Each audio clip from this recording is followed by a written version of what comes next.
An event, popularly known as the Roswell Incident, has recently been the subject of intense interest by both the media and a curious general public. In recent years, numerous speculative books, magazine articles, television programs, a made-for-TV movie, 2 UFO museums, fraudulent documents, and even an alien autopsy film have emerged to exploit the media fascination with the Roswell incident. The story has even gained international attention. Despite the vested interest and questionable credibility of all sources involved in generating the media hype, the U.S. Air Force is routinely accused of concealing a deep, dark secret from the American people. In early 1994, New Mexico Congressman Stephen Schiff requested the General Accounting Office initiate a records review. The purpose of this review was to determine if the U.S. Air Force or any other U.S. government agency possessed information on an alleged crash near Roswell, New Mexico in July 1947 of an extraterrestrial vehicle and its alien crew. In response to the GAO probe, the Secretary of the Air Force directed a comprehensive search for records.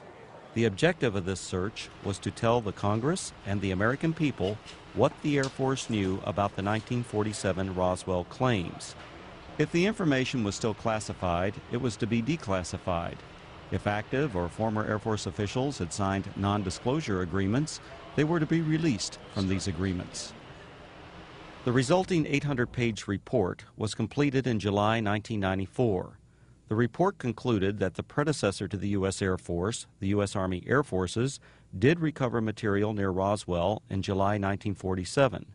What was recovered was not the remains of an extraterrestrial spacecraft and its alien crew, but debris from a then-classified Army Air Forces research project codenamed Mogul. Begun in 1946, Project Mogul was a top-secret attempt to acoustically detect suspected Soviet nuclear explosions and ballistic missile launches. The project was accorded the highest priority because it addressed the most important post-war national defense concern, development of an early warning system to prevent a devastating surprise attack. Mogul used an odd assortment of naval acoustical sensors, radar reflecting targets, nylon fibers, and other equipment carried aloft by a train of weather balloons extending over 600 feet. Claims that the U.S. Army Air Forces recovered a flying disc near Roswell in 1947 were based primarily on a misidentification of the radar targets, a standard element of weather equipment adapted for use on the long Mogul balloon train. In June 1947, the oddly constructed radar targets were found by a local rancher who later reported the equipment as a flying disc. Following some initial confusion at Roswell Army Airfield, the flying disc debris, aluminum foil, rubber, paper, and sticks, was identified by Army Air Force officials as remnants of radar targets and weather balloons. With the positive identification by the Army Air Forces of the debris recovered by the rancher, events that occurred in 1947 were officially resolved and largely forgotten. Initially, the Roswell incident consisted only of accounts of the recovery of a flying disc. In 1947, there were no claims of alien bodies associated with the Roswell incident. The recovery of alien bodies became part of the Roswell story during the late 1970s, with other claims being made in the 1980s and 1990s. These later-day revisions to the Roswell story were often based on anecdotal accounts from second- and third-hand witnesses collected by UFO enthusiasts 40 or more years after the actual event. The same anecdotal accounts that refer to bodies also describe large-scale field operations conducted by U.S. military personnel using an assortment of military vehicles and aircraft to recover crashed debris supposedly from an extraterrestrial spaceship. Military personnel were allegedly led by an angry, red-headed captain, threatening those who witnessed the operation with imprisonment or death if they revealed what they observed. The popular Roswell story contends that the bodies, once recovered, were allegedly transported under tight security to the base hospital at Roswell Army Airfield for autopsy. At the hospital, the angry red-headed captain was again allegedly observed threatening civilians. Following the purported autopsies, the alien bodies were supposedly transported to Wright Field, Ohio, now Wright-Patterson Air Force Base, for further processing and storage. This summarizes the Roswell incident scenario as presented by UFO enthusiasts. On the surface, this explanation may appear plausible to some. However, things are not always as they appear. The reports of bodies were only briefly discussed in the 1994 Air Force report because the search for records from 1947, the year of the alleged incident, did not yield any data to support a 1947 claim of alien bodies. However, following the release of the 1994 report, additional research uncovered information which explains some of the claims of alien bodies associated with the Roswell incident. From the additional research, a second report was written which critically examined the anecdotal claims and descriptions of flying saucers, aliens, and reports of unusual Air Force activities in the New Mexico desert. This in-depth examination revealed that many of these claims were reasonably accurate descriptions of Air Force activities. Some of the claims that refer to bodies are most likely misperceptions by uninformed persons of unclassified and widely publicized Air Force scientific achievements of the 1950s. However, other descriptions of bodies appear to be exploitation of Air Force members killed or injured in the line of duty. The following are the 5 main conclusions contained in the second report. Research reveals that actual U.S. military operations, widely separated by time, geographical location, and purpose, have been misinterpreted or deliberately misrepresented. These misrepresentations collectively created what is known as the Roswell Incident. UFO proponents failed to establish accurate dates of reported eyewitness accounts, in some instances by more than a decade.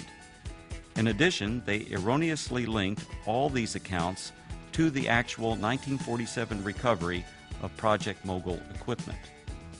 Eventually, these misrepresentations transformed a series of verifiable Air Force activities into what some have described as the extraterrestrial event of the millennium. Reports of aliens in the New Mexico desert were actually anthropomorphic test dummies that were carried aloft by Air Force high-altitude research balloons. Critical examination of alleged alien sightings consistently matched the physical characteristics of these dummies, as well as where and how they were used. Vince, that new dummy cam is great. Yeah, it'll sure give people a whole new outlook on what it's like when you don't wear a safety belt.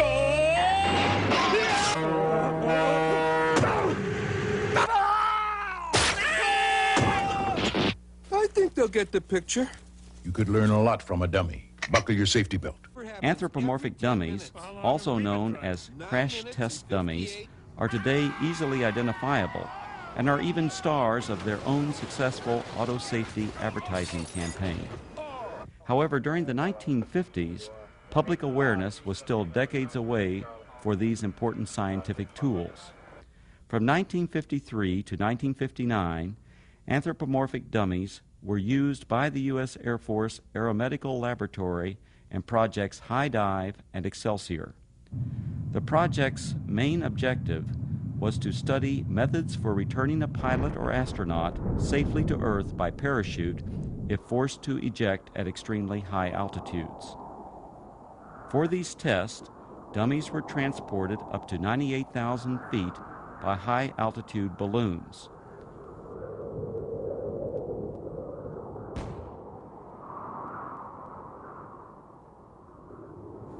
The dummies were released for a free-fall period, during which body movements and escape equipment performance were recorded by a variety of instruments.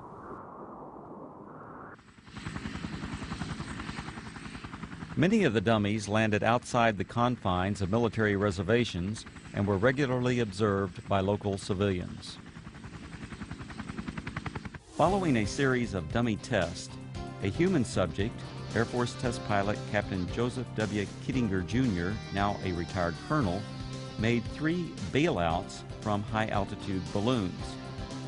These and other aeromedical projects that used both dummies and human test subjects were unclassified and widely publicized in the press and other media. In 1956, 20th Century Fox released On the Threshold of Space, a feature-length motion picture based on these projects and filmed on location at Holloman Air Force Base. Air Force personnel, aircraft, high-altitude balloons, and other equipment, including the actual anthropomorphic dummies, were used in the making of this film. The eyewitness reports of military units that always seemed to arrive shortly after the alleged crash of a flying saucer were actually accurate descriptions of Air Force personnel engaged in high-altitude balloon and anthropomorphic dummy recovery operations. Since 1947, Air Force atmospheric research organizations at Holloman Air Force Base, New Mexico, have launched and recovered approximately 2,500 high-altitude balloons, many in the same areas of New Mexico where the Roswell incident allegedly occurred. Additionally, the equipment, vehicles, and procedures used by the Holloman Air Force Base Balloon Branch, the unit that conducted most of the launches, are the same as that described by the reputed witnesses who claimed they saw the recovery of the flying saucer and alien crew. These huge Air Force high-altitude balloons, launched by the Holloman Balloon Branch, carried aloft a wide range of sophisticated and, from most perspectives, odd-looking devices.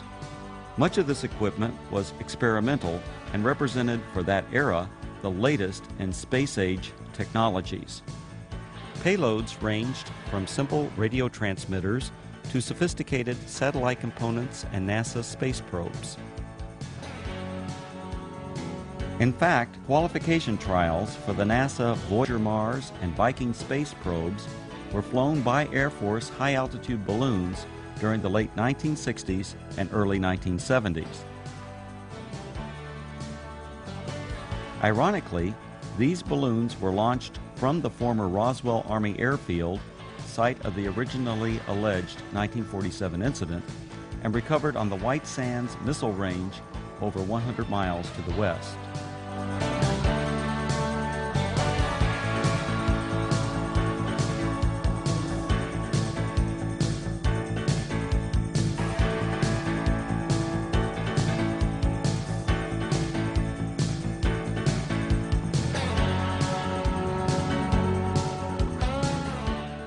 Recovering the balloon payloads was essential for accomplishing the scientific objectives of the high-altitude balloon program. The primary high-altitude balloon recovery areas were and still are located at predetermined sites throughout Arizona, West Texas, and New Mexico, including the area surrounding Roswell. To retrieve the equipment many miles from Holloman Air Force Base, recovery personnel operated a variety of aircraft and vehicles. The exact vehicles described by the witnesses as having been present at the crashed flying saucer sites. To expedite these operations, the recovery crews tracked the balloons optically, electronically, and from aircraft which directed ground vehicles to the impact areas.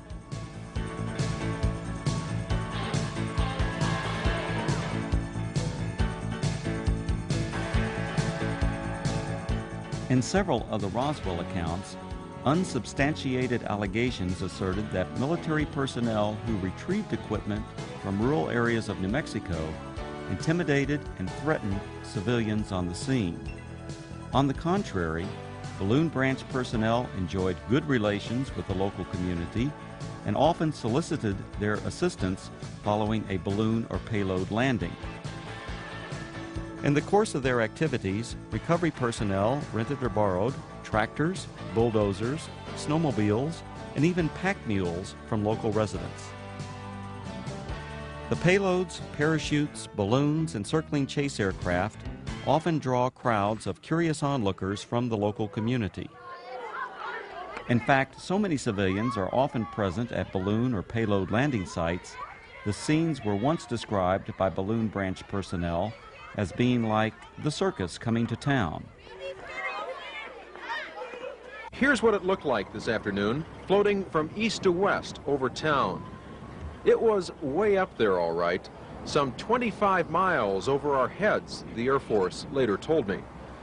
The giant helium-filled balloon eventually collapsed, falling to earth like 1,000 pounds of cellophane, landing on the Gila Indian Reservation southwest of Phoenix.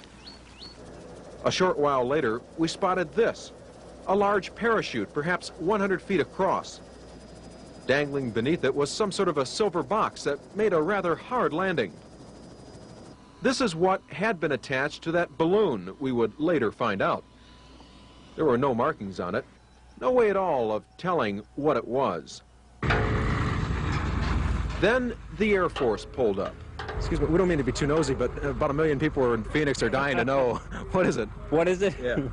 This is a scientific payload that was launched from Holloman Air Force Base in New Mexico. How far are we? About 400 miles? Okay, it went up to approximately 125,000 feet in the air, carried aloft by an 11 million cubic foot balloon. So there you have it, an Air Force experiment to gather information on gases in the upper atmosphere. Thank goodness it was one of ours. Len Clements, News Center 10. In addition to high-altitude balloons, the Holloman Balloon Branch also launched low-altitude tethered balloons. These tethered balloons may have inspired at least one account of an alien craft associated with the Roswell incident. In a popular book, the authors present a drawing of a crashed spaceship, allegedly given to them by an anonymous witness. When this drawing is compared to a photograph of an experimental tethered balloon flown at Holloman Air Force Base in March 1965, the similarities are undeniable.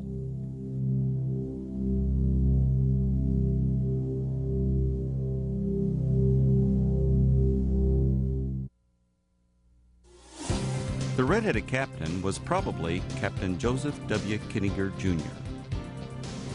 Captain Kittinger served as the project officer or pilot in all three of the Air Force's manned high-altitude balloon projects, Man High, Excelsior, and Stargazer. Captain Kittinger was present at many balloon and dummy launch and recovery sites throughout the southwest United States during the 1950s and early 1960s. However, other than the allegations made by UFO proponents, there is no evidence of any kind that Kittinger confronted or threatened civilians. Colonel Kittinger's achievements as an Air Force test pilot are legendary. He has the standing world record parachute jump from nearly 20 miles.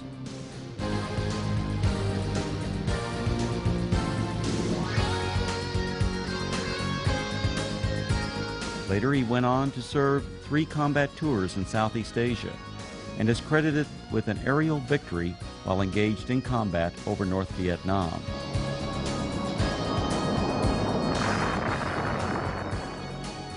After over 480 combat missions, Colonel Kittinger was shot down over North Vietnam and spent 10 months as a prisoner of war in the infamous Hanoi Hilton before being repatriated in March 1973.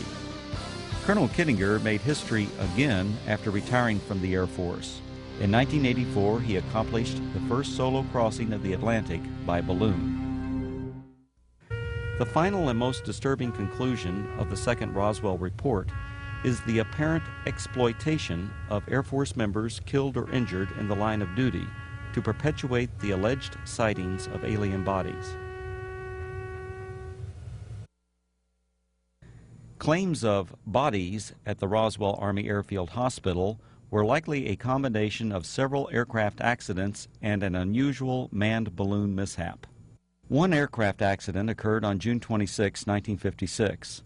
11 Air Force members died when their fully loaded KC-97 tanker aircraft experienced a propeller failure 4.5 minutes after takeoff. The crash site was approximately 9 miles south of the former Roswell Army Airfield, renamed Walker Air Force Base in 1948. The badly burned bodies of the 11 crewmen were identified and processed at the Walker Air Force Base Hospital. The alleged claims of bodies at the base hospital can be traced to a single witness whose descriptions closely matched the condition and the circumstances under which these victims were identified.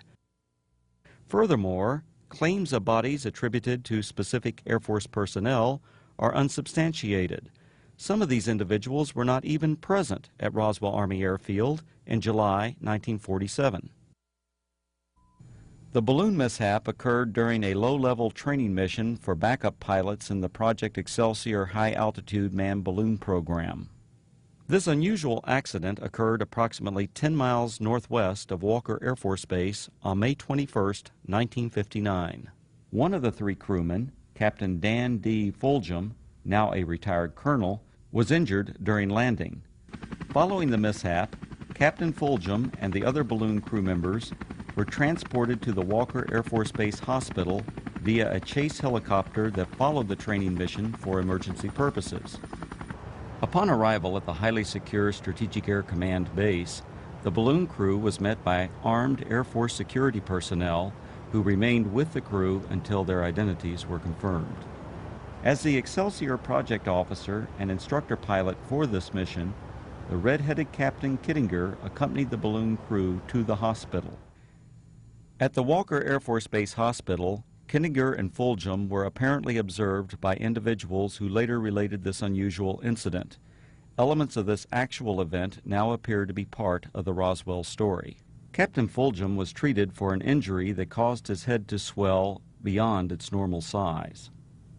The injury, described as a traumatic hematoma, was not serious. On a specially arranged flight several days after the accident, Fulgham returned to Wright-Patterson Air Force Base, Ohio, where he made a complete recovery. Fulgham went on to distinguish himself as a test parachutist and physiologist for the space program. He later flew F-4s in Southeast Asia, adding to his combat record as a fighter pilot during the Korean War. When critically examined, the Roswell incident is exposed as a conglomeration of many events, including aircraft accidents that occurred over several decades. Misidentification of anthropomorphic dummies and experimental balloon-launched devices, combined with Air Force balloon operations portrayed as mysterious flying saucer and alien recovery teams, transformed verifiable events into what is now known as the Roswell Incident. The U.S. Air Force and its predecessors have been the unsurpassed innovators in aerospace technology. Legendary Air Force leaders throughout this century have used technological advances to establish the U.S. Air Force as a premier military service.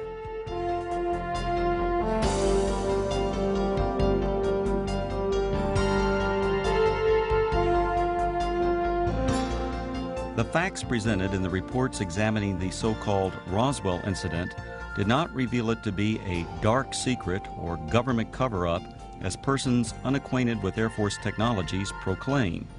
Instead, these studies identified a collection of events that exemplify the technological leadership, dedication to duty, and continuing noble sacrifices of the men and women of the United States Air Force.